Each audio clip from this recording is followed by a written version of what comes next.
زي ما انتم شايفين معانا النهارده جمال من محافظه الشرقيه كفر اباظه، يعني بيبهرنا.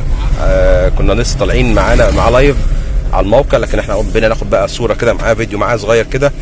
جمال بيسوق عربيه برجله والعربيه مش مجهزه. ازيك يا جمال، عامل ايه؟ الحمد لله والله. اوكي. العربيه ما فيهاش اي جهاز طبي ولا جهاز مساعده ولا اي حاجه، عربيه عاديه خالص، شخص عادي خالص. زي ما انتم شايفين كده العربيه عاديه جدا. وشوفوا احنا على الطريق اهو، وهو ماشي، يعني هو ماشيين سايق العربيه برجله. في ناس ممكن تركب معاك وتخاف، تقول لك انا خايف. لا انا بعمل في ناس يعني بس انت راكب جنبي اهو، انت شايف ايه؟ لا انا عادي مطمن جدا ان انت عارف المسافات وعارف الطريق اهو. زي ما انتم شايفين ما فيهاش اي جهاز طبي نهائي خالص. هو سايق برجله، وانا كنت عنده لسه عامل معاه لقاء، مخلص معاه اللقاء في هنا، واحنا كفر اباظه. طبعا هو ايه، اصر يوصلني.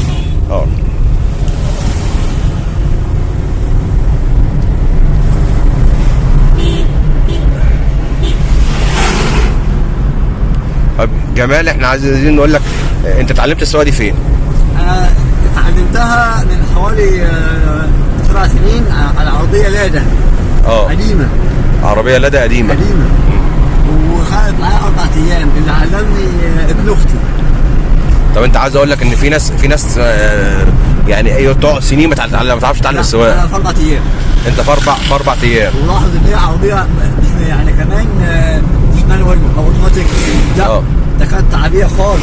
ما هي اللادا اوتوماتيك. لادا عاديه. عاديه خالص.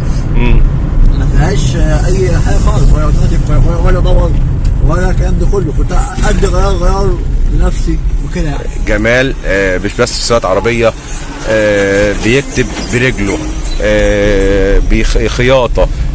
لو انت عندك بلاطه عايز يركبوا لك. عاوزين نقول جمال احسن من الانسان السليم 1000 مليون مره. عنده اراده وتحدي، بيعمل كمان في الالكترونيات. معنا اخوه هنا، كلمنا على الكابتن محمد عن جمال شويه. يعني جمال ما شاء الله اجهزه الكهرباء برجليه، تليفونات، سوفت وير، اجهزه زي الكيسه، زي اللاب، ان شاء الله تفك ويجمعوا. انت بتفك كمان الاجهزه بتفك جهاز الكمبيوتر. ما شاء الله في الكهرباء زي ما شاء الله 100%. ما شاء الله زي ما انت شايف هنا في العربيه سواقه ما شاء الله. في لا مؤاخذه في الغيط مكنه ميه شغال، في فيشه بيركبها مشترك، ابسط من الحاجات زي كوبايه الشاي بيعملها بنفسه برجله كمان ما شاء الله. ولا الآلة الشغلة الصغيرة وبيعمل شاي، بيعمل كوباية قهوة، مش بيخلي نفسه عايز حاجة. زي ما انت شايف ما شاء الله على الآلة مستوى. غير هي الحاجة الوحيدة الأكل والشرب. ربنا هو عايز خدته وطلعت على الأستاذة مها ماسكة شغال شغل المرور في الزقازيق. قالت له يا جمال أنا عايزة ورق من القاهرة إن أنت تسوق، بس ورق من القاهره وتعمل له رخصه. طب احنا كمان بنناشد برضو، انت قلت لي عايز ليك طلب. ايه طلبك؟ انا محتاج رخصه قياده عشان اطلع على الطريق. بس رخصه قياده اطلع على الطريق. لا وقلنا عايزين حاجه من السيد من محافظه الشرقيه. طلب وظيفه حكوميه بس.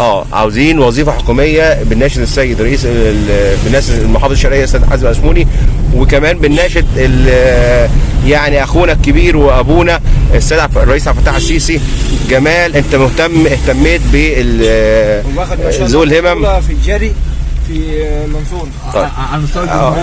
احنا عاوزين بنناشد الرئيس عبد الفتاح السيسي والمحافظ. احنا محتاجين وظيفه لجمال، وظيفه حكوميه، عشان هو عنده 27 سنه يضمن بيها مستقبله، يتجوز، يفتح بيت.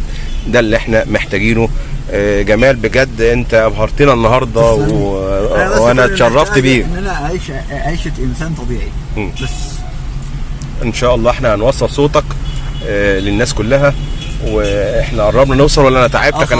انا طلعتك بره البلد وكتر خيرك. يعني جمال وصلنا اقرب حته عشان اقدر اروح منها. العربيات عندك يا باشا. تمام، تسلم يا جمال، وانا بشكرك جدا على اللقاء دوت وعلى الفيديو الجميل ده. وان شاء الله معاك برضو ان شاء الله لحد ما نوصل صوتك للساده المسؤولين. ان شاء الله.